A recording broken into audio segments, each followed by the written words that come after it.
안녕하세요. 새남TV 이승훈 강사입니다. 이번 시간은 제가 하는 아동 심리학 강의의 전반적인 내용을 좀 설명을 드리려고 해요. 제가 하는 아동 심리학은 어머니들이 일반적으로 보는 아동 심리학, 뭐 궁금한 거 이런 거에 대해서 보시는 그런 동영상들과는 차이가 있어요. 어떤 차이인지에 대해서 설명을 해 드릴게요. 뭐든지 기승전결이 있어요. 어떤 것에 대한 문제점이 생기면은 그거에 대한 원인이 항상 있어요. 그리고 그거에 대한 결과가 있는 거고. 그런데 보통 사람들은 나온 결과에 의해서 그 결과를 해결하려고만 노력을 해요. 그러니까 또다시 똑같은 일이 일어나면 계속 반복적인 거예요. 아니면은 다른 나쁜 결과가 생길 수도 있는 거고, 어떤 일이 발생했을 때 그거에 대한 원인이 무조건 있다고 생각을 해요. 그래서 제가 하는 심리학은 아이가 문제가 생기기 전에 미연에 방지하고자 하는 그런 거에 대해서 설명을 하는 거예요. 아이가 문제가 터진 다음에 그거에 대한 고민에 대해서 해결하는 것은 뭐 여러 군데 많잖아요. 뭐 심리 상담소도 있고, 뭐 유튜브에서도 뭐 많이 찾아볼 수가 있고. 하지만은 이 문제가 터지기 전에 미연에 방지하는 거, 이런 것들. 예를 들어서 아이가 감기가 많이 걸린단 말이에요. 그러면은 당연히 코가 맹맹하겠죠. 그런데 그거를 또 또 감기 걸렸구나 그렇게 하고 있다가 아이가 점점 그게 심해져 버리면은 노란 콧물이 나오기 시작을 하고 갔더니 비염이라는 거예요. 아이 같은 경우는 이 비염이 자주 걸려요. 그런데 그 비염이 걸리는 원인을 알아야 어디 병원을 미리 가야 되는지 이런 걸 알 수가 있단 말이에요. 그럼 아이가 비염이 안 걸리고 공부하는데 학습 장애도 안 오고. 근데 이런 걸 모르고 추후에 아이가 비염이 걸린 다음에 어느 병원이 좋아? 어느 병원에 가야 빨리 치료가 돼? 이거는 의미가 없다고 봐요. 그러니까 항상 미리 준비를 하고 미연에 방지하는 게 저는 더 중요하다 생각을 해요. 방지를 했는데도 일이 잘못되면은 그건 어쩔 수가 없는 거예요. 그때는 이제 찾아야 되는데 방지할 만큼 최대한 방지하자는 거예요. 제 강의는. 그래서 부모님이 보통 많이 물어보시는 것들이 그거예요. 우리 아이는 한 걸음 몇 살부터예요? 우리 아이가 이런 문제가 터졌는데 어떻게 해결을 해야 돼요? 이런 식으로. 근데 그거는 아이마다 그냥 간단히 얘기해서 지금 4천만 인구 중에 아이 청소년 다 합쳐서 그게 1,000만, 남자 1,000만, 여자 1,000만, 그 다음에 아이를 낳을 수 없는 그 이후의 인구가 1,000만이라고 생각을 해봐요. 그러면은 아이가 1,000만이고 그에 대한 부모가 2,000만이 있다고 하는 거예요. 이 아이들, 뭐 청소년 포함해서 아이들 1,000만이라는 아이가 1,000만 개의 다른 인격을 가지고 있고 다른 생각을 가지고 있고, 그리고 1,000만 명의 아이는 어머님의 IQ 지능을 다 갖고 태어난단 말이에요. 어머니 IQ 지능에 따라 아이마다 다 다른 지능을 가지고 있고, 이런 아이들한테 똑같은 처방을 내릴 수는 없지만은 기본적인 원인을 파악을 한다면은 그런 아이들만의 특성을 발견을 해가지고 각각 개인적으로 처방을 할 수가 있는 거예요. 그거를 발견하는 거는 부모예요. 근데 부모가 발견하지 못하면은 의뢰를 할 수 있겠죠. 병원이라든지 아니면 상담소라든지 그런 거에서 의뢰를 할 수가 있는데, 그런 거조차 모르고 아이가 6살, 7살 돼서 이상 행동을 보인다고 그때 가서 상담소를 찾고 병원을 찾으면 이미 늦은 거예요. 그래서 제가 제일 중요시하는 나이대는 0세부터 6세 사이에요. 이때 부모한테 배웠던 모든 것들, 이게 7살에 모든 효과가 나타나기 시작하는 거예요. 잘못된 효과, 잘된 효과들. 그래서 제 강의는 이 0세부터 6세까지 아이가 어떻게 변화를 하는지 이런 것들을 기본적으로 알고 그거에 대해서 대비를 하는 거예요. 예를 들어서 저는 이 유튜브를 하면서 다른 유튜브 채널도 좀 봐요. 그런데 그거를 뭐 제가 공부하려고 보는 거 아니고 다른 사람은 어떻게 강의를 하나 이런 걸 보는데, 저같이 이제 일이 터지기 전 강의하는 부분은 주로 이제 병원 관련 그런 의사들이 강의하는 게 아마 제 영상하고 아마 비슷할 거예요. 그리고 그 외에는 이제 아이 뭔가 문제가 터졌을 때 그거 해결법 이런 것들에 대해서 강의를 많이 해요. 그런데 저는 다른 유튜브 채널에 이렇게 들어가면 제일 먼저 확인을 하는 게 제일 간단해요. 한글은 언제부터 배워요? 라고 치면은 그거에 대해서 강의들이 쭉 나와요. 그러면은 그걸 일일이 하나씩 다 들어가 봐요. 그런데 이 강의하시는 분이 문자 인식이 어떻게 되는지를 기본적으로 알고 강의를 하는지, 아니면은 그냥 배웠던 경험으로 하는지, 그리고 이 아이가 문자를 일찍 배우면은 그거에 대한 좋은 점도 있지만은 나쁜 점도 있어요. 그거에 대한 리스크에 대해서 제대로 설명을 하는지, 이런 거에 대해서 쭉 봐요. 근데 그런 거에 대한 설명이 없고, 아이는 몇 살부터 가르쳐요? 그러면 6살부터 가르쳐도 돼요. 별 문제 없어요. 우리 아이도 뭐 그렇게 해서 잘 가르쳤어요. 통문자가 어떻게 뇌에 인식되는지, 그게 어떻게 자음 몸으로 나뉘어져 가지고 어떻게 해서 인식되는지, 이런 것도 모르고 뭐 통문자는 안 좋아요. 우리 아이는 뭐 처음부터 자음 모음을 했어요. 그것도 뭐 또 6살에 했는데 우리 아이는 똑똑한 것 같이 막 이렇게 막 자랑 삼아 하시는 부모님들이 있어요. 강의하시는 분들 중에. 근데 이게 얘기했듯이 뇌에는 정보 입수하는 방법이 있고, 뭐든지 일찍 배우면 좋기는 한데 준비가 안 된 상태에서 일찍 배워버리면은 그에 대한 좋은 점도 있지만 나쁜 점도 있어요. 항상 예를 들어서 일찍 한글을 준비도 되지 않는 상태에서 한글을 일찍 배운다면 아이들 창의성이 떨어져 버려요. 그때까지 마지막으로 우뇌가 최종으로 성장을 해서 감소 시기에 바로 터지는 게 문자 인식이에요. 근데 문자 인식이 먼저 터져 버리면은 더 이상 창의성이 발달을 안 해요. 그렇기 때문에 이런 것도 모르는 상태에서 그냥 아이들 뭐 한글 일찍 배우는 법 막 이렇게 해가지고 막 강의를 올리시는 분들이 있어요. 그래서 그런 사람들 강의들 대부분 보면은 뭐 그냥 좀 위험해요. 이게 아이들에 대한 이런 강의 같은 경우는 좀 세심해야 돼요. 아니면 말고라는 식은 저는 아니라고 봐요. 그러니까는 기본적인 이런 지식들을 가지고 있는 상태에서 강의를 해야 되는데 그런 지식도 없고, 아니면은 뭘 자기가 전달을 하려고 그러면 그거에 대한 정보를 찾아보고 해야 되는데 자기만의 지식으로 딱 하는데, 이 유아 교육 같은 경우는 부모님들만의 엄청 스트레스 받고 그 다음에 예민한 부분이에요. 이 부분을 그냥 툭툭 내뱉으면 안 되는 거예요. 그래서 뭐든지 원인이 있어요. 한글을 늦게 배워야 되는 원인이 있고, 아이들이 머리에 좋은 음식을 먹게 되면은 왜 이 음식을 먹으면은 머리가 좋아지는지, 그리고 또 뭐 패스트푸드 음식을 먹으면은 왜 나쁜지 이걸 알아야지. 그냥 뭐 강의 뭐 저도 뭐 편하게 하려고 그러면은 아이들은 7세 이후부터 배울 수가 있으니까 7세부터 하고 그 전에는 안 좋아요 막 이렇게 강의할 수도 있는 거예요. 그럼 간단해요. 또 그것만 원하시는 부모들이 있고, 그러면은 아이가 문제가 생길 때마다 물어볼 거예요? 그건 아니란 말이에요. 그러니까는 미리미리 준비를 하고 공부를 하셔야 돼요, 부모님들도. 그래서 미리미리 사전에 준비를 하고 그 다음에 들어가야 아이한테 문제가 없는 거예요. 근데 일이 터질 때마다 천장에서 물 새면 물 새는 것만 메꾸는 거야, 계속. 그러면 물이 모여서 또 옆에 새고 옆에 메꾸고 옆에 메꾸고 이런 식으로 하면은 아이가 나중에 문제가 생겨버려요. 그러니까는 아이가 3살이 되면은 2살 때 공부를 해서 준비를 하셔야 돼요. 아이가 6살이 되면은 6살이 되면 아이가 어떻게 변하는지 미리 준비를 해서. 근데 간혹 가다가 일찍 철이 드는 애들이 있어요. 이런 애들이 부모님 입장에서 좋긴 하겠지만은 이게 나쁜 원인으로 인해서 아이들이 일찍 철이 드는 경우가 있어요. 아이가 일찍 한글을 읽는다? 좋죠. 근데 2가지가 있어요. 아이가 자기 스스로, 부모가 하도 책을 안 읽어주니까는 본인 스스로 창의성 능력을 봉인시키고 스스로 한글을 띈 거예요. 그런 경우가 있고, 또 하나 경우, 요 경우는 어머니 지능이 너무 높아서 아이 스스로 깨친 거예요. 뭐 3살 때 한글을 읽었다. 이런 애들은 어머님이 지능이 좋기 때문에 아이 스스로 그거를 깨우친 건데, 3살 때 깨우친 거는 달라요. 5살 때 깨우친 거랑 3살 때 깨우친 거랑 달라요.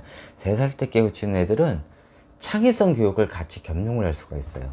근데 5살 때나 6살 그때 깨우친 애들은 스스로 우뇌 능력을 봉인시킨 거예요. 더 이상 성장을 안 해요.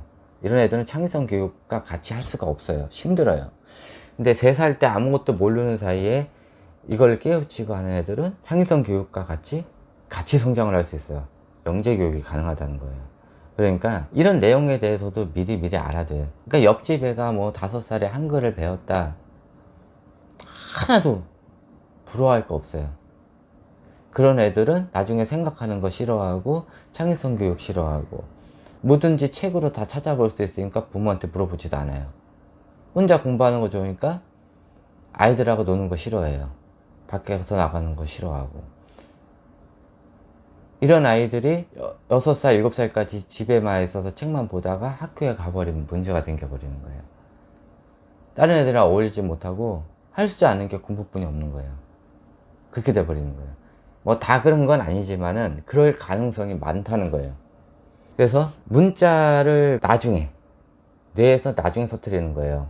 네가 배울 수 있을 만큼 눈으로 보고 귀로 듣는 정보를 최대한 많이 흡수하라 해가지고 6살 말까지 운의 능력하고, 자네에서는 말만 해라. 상대방 말 알아듣고 말은 해야 되니까 말만 하는 능력만 놔두고 나머지는 뇌에서 다 걸어 잠근 거예요.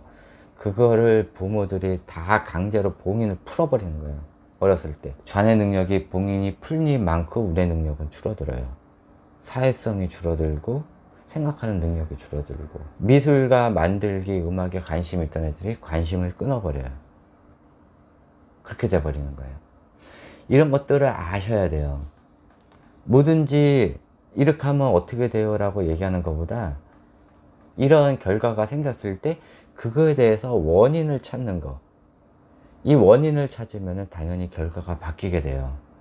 이 원인이 아이한테 있을 수도 있고 부모한테도 있을 수 있고. 근데 아이를 어떻게 고치나요? 라는 질문들, 그거를 또 대답을 해주는 사람이 있어요. 질문 자체도 웃기고 대답을 해주는 사람들 자체도 웃긴 거예요. 절대 하지 말아야 되는 게, 보지 말아야 될 채널에 대해서 얘기를 해줄게요. 제가 아까 말했다시피 한글을 언제 배우나를 찾아보세요.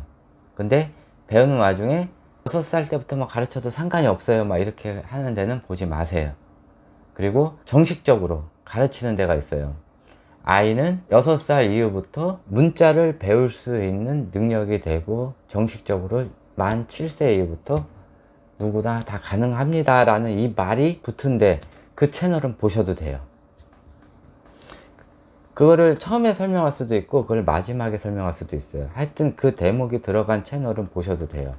그게 기본기가 충실한 채널이에요. 그러니까 꼭 그걸 보시고, 가끔 가다가 육아하느라고 바빠요, 결론만 얘기해 주세요. 절대 그러시면 안 돼요. 육아는 급하고 바쁜 게 아니에요. 충분한 지식을 가져야 되니까는 그냥 천천히 시간 있을 때 꼭 처음부터까지 다 들으세요. 20분짜리 영상이든, 근데 뭐 20분 이상 넘어가면 솔직히 듣기가 힘들어요. 그러니까는 유튜브 만드시는 분도 항상 자막을 넣어주시고, 항상 아이에 대해서 채널을 찍기 전에는 미리 그거에 대해서 충분한 공부를 하시고 찍으셔야 돼요. 그렇게 하지 않으시면은 이거를 보고 또 잘못된 아이로 키울 수가 있어요. 그러니까는 꼭 유튜브 찍으시는 분들도 그거에 대해서 충분히 공부를 하시고 찍으셔야 돼요. 그래서 일단은 제가 하는 강의는 아이가 일이 터지기 전에 방지하고 예방하는 차원에서 저는 이 교육 채널을 하는 거고, 이후에 하는 채널들은 굉장히 많아요.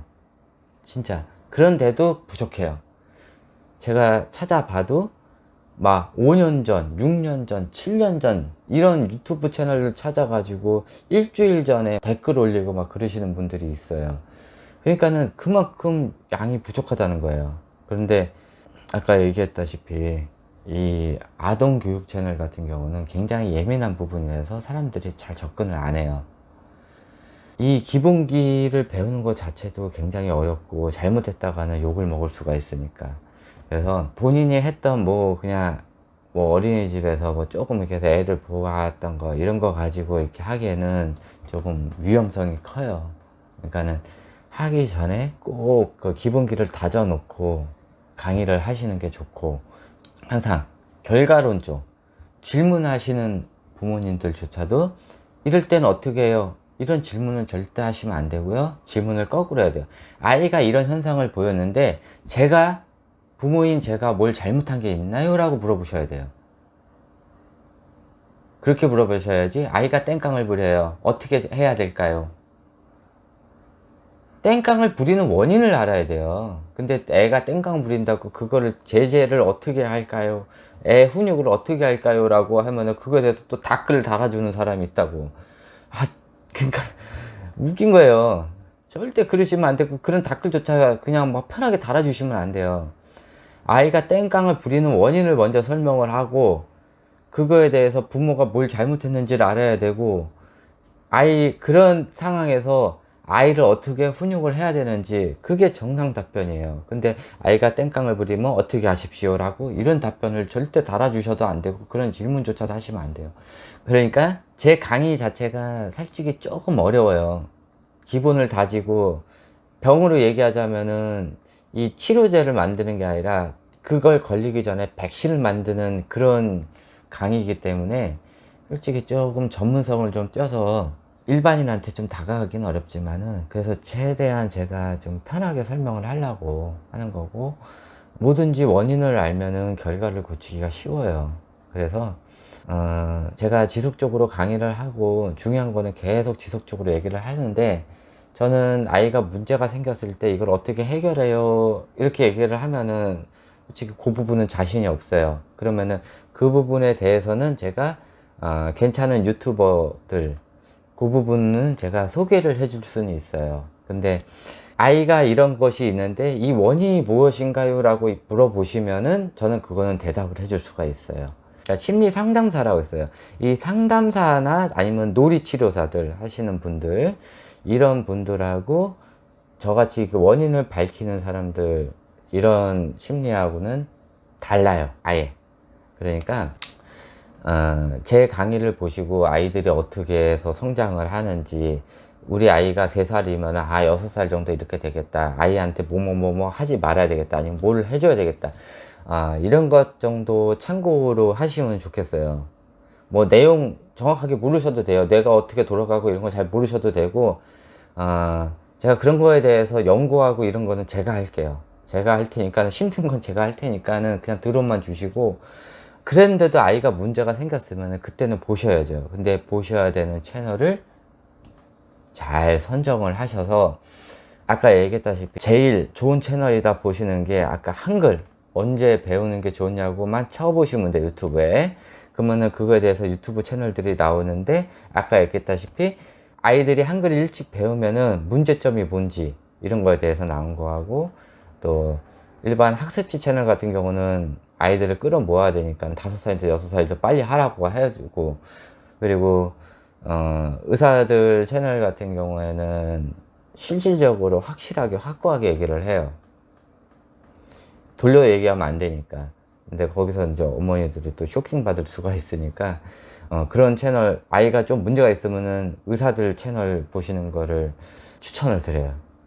그리고 아이가 그냥 조금 문제가 있다 그러면은 일반 유튜브 강의 보는데 잘 선정해서, 이 유튜버가 기본적으로 기본 지식이 있는지, 아니면은 본인 아이를 자랑하려고 하는 건지, 이런 것들을 잘 선정을 해서 잘 채널 구독을 하셔가지고 보시는 게 좋아요. 저는 일반 상담 채널이 아니에요. 상담 채널이 아니고, 아이가 문제가 생기지 않도록 기본 베이스 바탕을 깔아주는 채널이에요.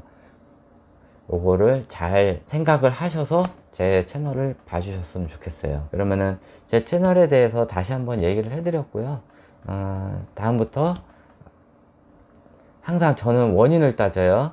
그래서 왜 하면 안 되는지 그거에 대해서 충분한 이유로 설명을 해주고, 이거를 왜 해야 되는지 또 그거에 대해서 충분한 원인을 밝혀주는 그런 채널로 포커스를 잡을 거예요. 그러니까는 조금 분류를 해주셔서 보시면 좋겠고요.